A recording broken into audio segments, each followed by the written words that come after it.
So this is an interesting situation. So you didn't threaten to cut off your finger? No? What? That's the apocryphal story that's always been told. That you, Yeah, but it's too long to tell. Okay.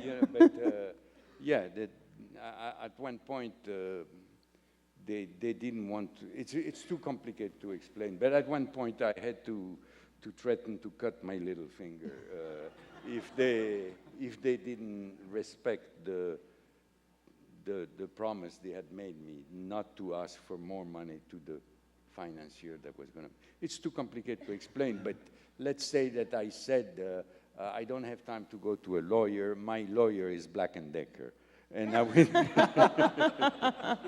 and I would do a press conference with my finger, and that was just a threat. Yes, okay. Yeah, it was true because I had injected my finger with something that I couldn't feel anything. There was, so it was no big deal. Mm-hmm. I'd like to make a couple of quick observations that I think go to why this film is so extraordinarily powerful now, and in a way I think even more than it was when it first came out. This is a film of incredible moral complexity, and I think that scares the hell out of people in this country, that kind of understanding without judgment. Right. And the other thing which makes it really astonishing for me now is that I think that our films in recent years tend to ask the audience to feel superior to the characters on screen. And not for 1 second do you let this audience anywhere feel superior to these people. Yes, no, that of course, yeah, it was part of my love for the character, yeah. Well, it's real genius. Mm-hmm. Thank you. Mm-hmm. And that's also Charles Bukowski, who loves these people. These are his people, and he would not talk down to these people. And, yeah. And we were lucky to I went for many years looking for a bar when I didn't have the money. I was saying, okay, suppose I get the money, where I'm going to shoot it, because it's all in real location. And I really did all the bars of Los Angeles over the years, trying to find the good one. Now, if you go into a bar, most of them are like tunnels. And where do you put the camera? There's very few possibilities. It's boring, especially when you have a lot of action happening in the bar.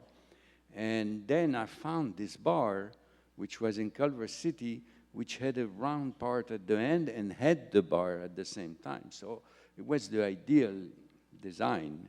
And actually, the reason why it was so ideal and so spacey is because it used to be, in the very old days, a luxury bar where Cary Grant would go and have a drink after a day's work in Culver City. And it had fallen down, and the people who would go in this bar would be the people who were sleeping in the hotel that you can see in the wide shot, Hotel Adams. And all those people, those extras that are in the bar are real, and they were living there. So we really had the social material. We had the real authenticity in the extra. And the old man that is laughing at the end, he was like 78 or 88, I don't remember. He was very, very old, and he was living there. They were all barflies. They were true barflies. Mm-hmm.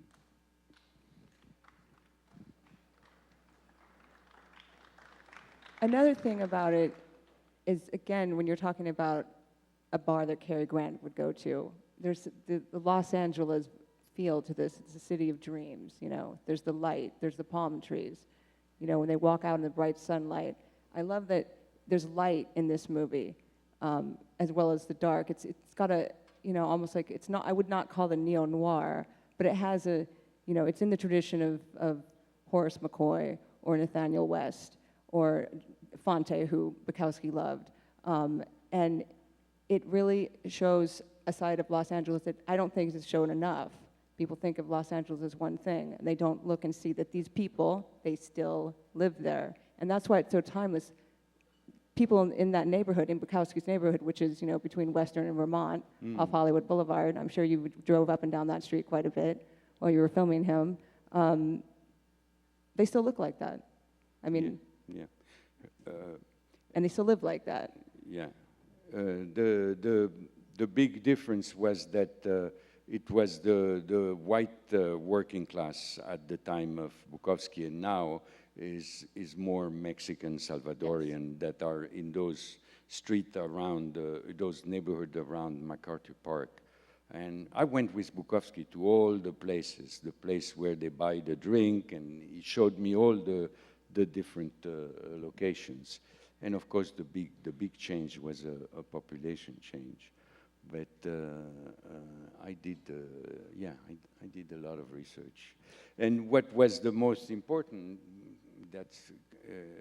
is what you're saying, is that those palm trees, because there's this image of Los Angeles with palm trees, and I wanted to see the palm trees in the context of people who didn't have a car, and that in the poverty zones you also had palm trees. That's why it was so important.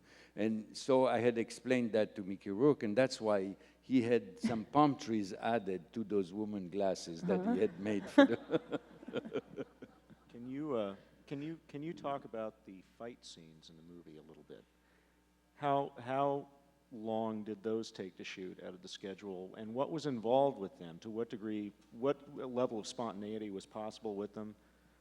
Well, you know, this is the usual Hollywood way, where you have a stuntman and you have doubles for the wide shots, and you stage the whole thing very precisely, and you have one night to shoot, and you do the last shot where the sun is starting to come up, and and then that's it. You don't have more than one night to shoot it.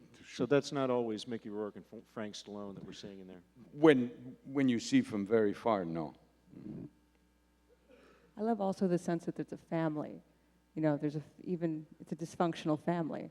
They're going to this bar, seeing the same people, hating the same people. And I love the face-off in the apartment building, that I hate you, you hate me, that's the way it is, you know? And this just sort of blunt truth that everyone has. And in the beginning of their relationship, she says, I drink, you know, I move in the wrong places, you know?